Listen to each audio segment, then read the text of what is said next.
Hello good morning नमस्कार। एक बार फिर से आप सबका स्वागत है सुबह 5 बजे के टाइम स्लॉट में, जहां पे हर दिन सुबह 5 बजे हम लोग डिस्कस करते हैं 10 to 15 क्वेश्चंस जो कि क्विज के फॉर्म में होते हैं। इसके अलावा अब आपको मंडे से, ठीक है, फ्रॉम मंडे 5:30 बजे आपको एक शॉर्ट वीडियो मिलना भी शुरू हो जाएगा मैपिंग के ऊपर, तो उसको भी देखना मत भूलिएगा। और इसके अलावा जो सुबह 7 बजे होता है ये आपका मेन करंट अफेयर का शो रहता है, जिसमें पूरे दिन भर की जो न्यूज़ होती है वो हम लोग डिस्कस करते हैं। तो सबसे पहला काम ये होता है कि लिंक को जल्दी से कॉपी करो और इसको शेयर करना शुरू कर दीजिए। अब अनअकैडमी पे कौन सी क्लासेस चल रहे हैं उनके बारे में भी हम आपको लास्ट में बताते हैं। सबसे पहले सवाल देख लेते हैं कौन कौन से। पहला क्वेश्चन देखो क्या है।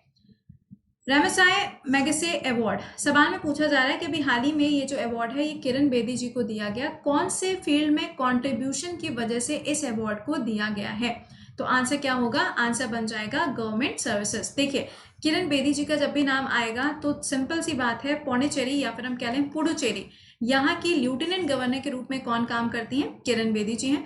पौंडीचेरी अगर देखोगे तो ये जो लोकेशन है आपको आंध्र प्रदेश और तमिलनाडु के बीच में मिलेगी। तमिलनाडु आंध्र प्रदेश वाला बॉर्डर है ना, वहां पर आपको ये कोस्ट पे मिलेगा। ठीक है, नेक्स्ट पॉइंट।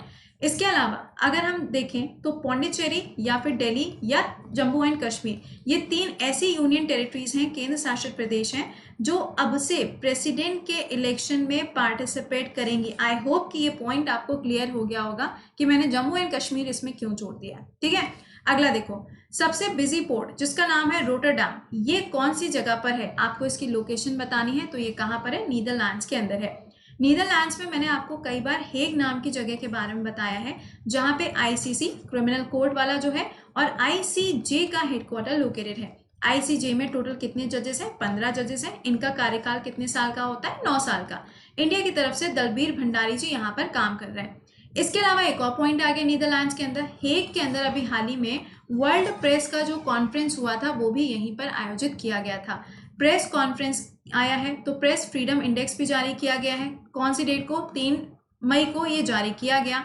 इंडिया की रैंकिंग 142 रही। नंबर 1 पे कौन सी कंट्री रही? नॉर्वे देखने को मिली। ठीक है, नीदरलैंड्स की कैपिटल क्या हो जाएगी? एम्स्टरडैम, और इसकी करेंसी क्या बनेगी? Euro will be the currency. Next question पे आओ। सवाल में पूछा जा रहा है कि एक पूरे साल के अंदर कितनी बार ऐसे होता है कि डे और नाइट का जो ड्यूरेशन होता है वो आपको अर्थ पर सेम देखने को मिलेगा। तो देखो ये कब होगा? जब इक्विनॉक्स होता है। ठीक है, इक्विनॉक्स का इक्वी का मतलब क्या हो गया? इक्वल हो गया, है ना। अब ये इक्विनॉक्स की कंडीशन कब आती है? जब सूर्य की जो किरणें हैं, जब सन की जो लाइट है ना, वो डायरेक्टली कहाँ पर होती है? इक्वेटर पे होती है। तब दिन और रात क्या हो जाते हैं? बराबर हो जाते हैं। ठीक है, तो साल में कितनी बार होगा? ये 2 बार देखने को मिलता है। आपके लिए सिंपल सा एक होमवर्क है, बस मुझे ये बता देना इक्विनॉक्स की डेट्स क्या होती हैं। जैसे कि हम लोग सॉल्स्टिस पढ़ते हैं ना, संक्रांति, उसी तरीके से आपको ये बताना है। अगला सवाल, क्वेश्चन में पूछा जा रहा है कि ऐसी कौन सी पर्वत श्रृंखला है जो गुजरात से लेके नई दिल्ली के बीच में देखने को मिलती है। थोड़ा सा हिंट दे देते हैं। इसको रेजिडुअरी माउंटेन के नाम से भी जाना जाता है, अवशिष्ट चट्टानों के नाम से जाना जाता है। कुछ लोग अभी देखो जब ये सेशन देख रहे होंगे तो उनको लग रहा होगा यार पता नहीं मैम क्या क्या ज्योग्राफी में क्वेश्चन पूछती रहती है। तो भाई मैं आपको ये बता दूं कि अगर आप में से ऐसे लोग हैं जिनको जीएस बिल्कुल नहीं आती तो वो अनअकैडमी पे मेरे साथ जुड़ सकते हैं इस कोड का यूज करके, क्योंकि 15 तारीख से जीएस का नया बैच शुरू होने जा रहा है, जहां पे ज्योग्राफी से हम शुरुआत करने जा रहे हैं। तो आप में से जितने भी ऐसे लोग हो जिसको जीएस प्रिपेयर करनी है फ्रॉम बेसिक टू एडवांस, किसी भी एग्जाम के लिए, चाहे सीडीएस हो, एनडीए हो, लेखपाल हो, एसएससी हो, रेलवे हो, हर एग्जाम के लिए आपकी जीएस यहाँ पे प्रिपेयर हो जाएगी। ठीक है, तो इसका आंसर क्या बन जाएगा? Answer will be Aravalli hills, ये हो जाएगा इसका करेक्ट आंसर। इसकी हाईएस्ट पीक क्या हो जाएगी? Guru Shikhar will be the highest peak. ठीक है, गुरु शिखर शिखर हो जाएगी इसकी हाईएस्ट पीक। माउंट आबू भी यहीं पे मिलेगा। ठीक है, माउंट आबू भी इसी जगह पर। अगला सवाल, आपको बताना है कि सन के सबसे पास में कौन सा प्लैनेट होता है, कौन सा ग्रह होता है। तो अब आप बोलोगे कि मैम सन के पास में जो भी प्लैनेट होता हो, लेकिन फिर भी जो इसके बाद वाला प्लैनेट है ना, जैसे कि वीनस हुआ, मार्स हुआ, अर्थ हुआ, ऐसे है ना, तो यहाँ पे अगर सपोज एग्जाम में पूछा जाता है कि सबसे हॉटेस्ट प्लैनेट कौन सा है, सबसे गर्म ग्रह कौन सा है, तो हम कभी भी बुध नहीं बोलते, कभी हम मरकरी नहीं बोलते, हमेशा क्या बोलते हैं?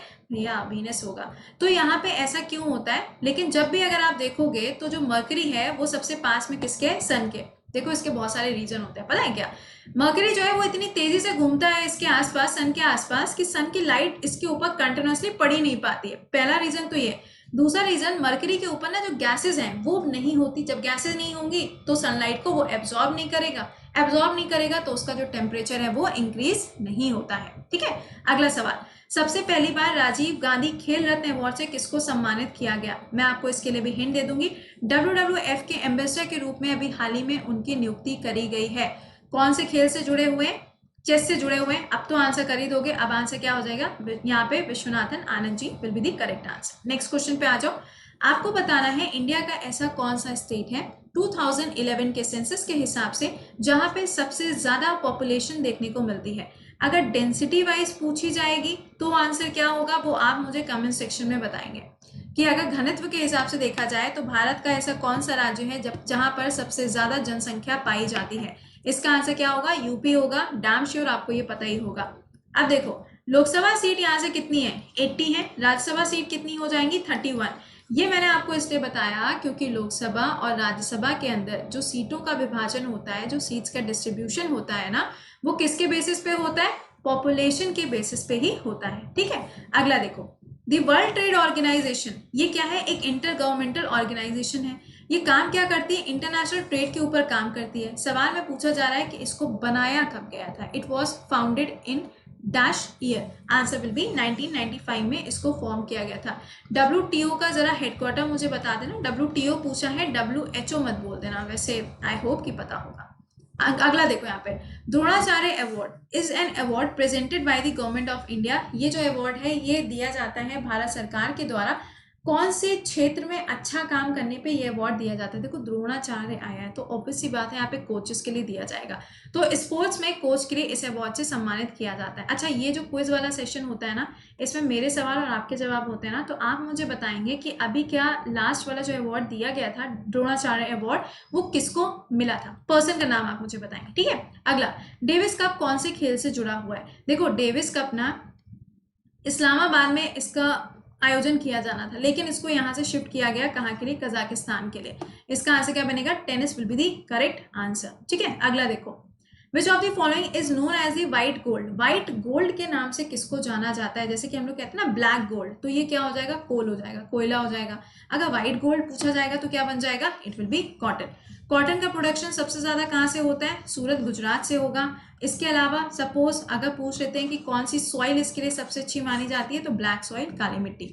नेक्स्ट देखो, इंदिरा एक्सरसाइज इंडिया के साथ और कौन से देश की होती है? तो सिंपल है, सारे एक्सरसाइज हम आपको रटा चुके हैं, आपके टिप्स पे हैं। इसका आंसर रशिया हो जाएगा। सिंपल सा, Russia will be the answer. अभी लास्ट वाली जो है उसका नाम है पिच ब्लैक, जिसको पोस्टपोन किया गया है। ये एयरफोर्स की एक्सरसाइज है जो इंडिया के साथ आयोजित करनी थी, किसकी? ऑस्ट्रेलिया की। ठीक है, तो ये सारे क्वेश्चन हम लोगों ने यहाँ पे डिस्कस कर लिए। अब देखो, एक दो क्वेश्चन और है, वो भी डिस्कस कर लेते हैं जल्दी जल्दी। The boundary between Poland and Germany, Poland और जर्मनी के बीच में जो बाउंड्री आती है उसको हम लोग हिंडनबर्ग के नाम से जानते हैं। ठीक है, अगला देखो, headquarter of TMX group limited. पहले तो आप मुझे कमेंट सेक्शन में बताओगे कि भैया ये TMX ग्रुप है क्या। ठीक है, उसके बाद सवाल में पूछा जा रहा है इसका हेडक्वार्टर कहाँ पे? तो कनाडा के अंदर, या जब कनाडा आएगा ना, बस दिमाग में ये घूमना चाहिए, वाडा, वर्ल्ड एंटी डोपिंग एजेंसी। ठीक, अभी इसका हेडक्वार्टर कहाँ पर है? ये हो जाएगा मॉन्ट्रियल के अंदर। कनाडा की capital Ottawa, currency Canadian dollar. Next देखो, चंबल रिवर, ये फ्लोज फ्रॉम MP टू, आपको बताना है कि जो चंबल नदी है ये MP से होते हुए आगे किसकी तरफ बहते हुए जाती है? तो आंसर क्या बन जाएगा यहाँ पे? राजस्थान की तरफ जाएगी। चंबल रिवर इसलिए जानी जाती है क्योंकि यहाँ पे सबसे ज्यादा घड़ियाल पाए जाते हैं, उसकी वजह से हमेशा न्यूज में कहीं ना कहीं रहता है। और घड़ियाल स्टेट के नाम से किसको जाना जाता है? MP को। अच्छा, आप जरा बात कर लेते हैं अनअकैडमी के बारे में। तो पहले मैं आपको ये बता दूं कि इसके अलावा जो स्पेशल क्लासेस चल रहे हैं कहाँ पर? अनअकैडमी पे। उसका जो शेड्यूल है वो सुबह 7 से 8 बजे के क्लास में हम शेयर करते हैं, तो वहां से एक बार वो शेड्यूल देख लिया करो।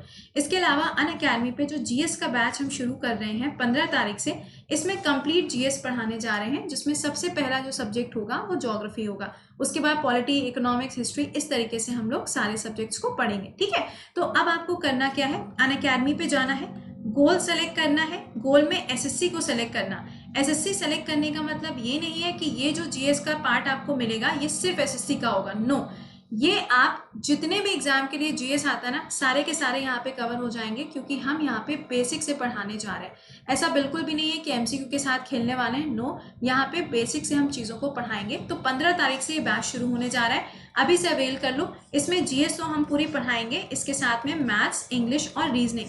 ये जो क्लासेस हैं अनअकैडमी के किसी भी एजुकेटर की आप फ्री ऑफ कॉस्ट देख सकते हो, आपको कुछ भी एक्स्ट्रा पेमेंट करने की जरूरत नहीं है, ठीक है। तो आज ही इसको अवेल कर लेना ताकि आपका कोई भी क्लास मिस ना हो। इन केस अगर कोई क्लास मिस होता है तो वो आपको लाइब्रेरी में सेव्ड मिल जाएगा, वहां से उसको देख सकते हैं ऑन अनअकैडमी। तो स्पेशल क्लासेस का जो शेड्यूल है वो आपको मिल जाएगा 7 से 8 बजे के क्लास में। तो अब इसके बाद मुलाकात होगी आप लोगों से कितने बजे, 7 बजे। तो 7 बजे मेरे साथ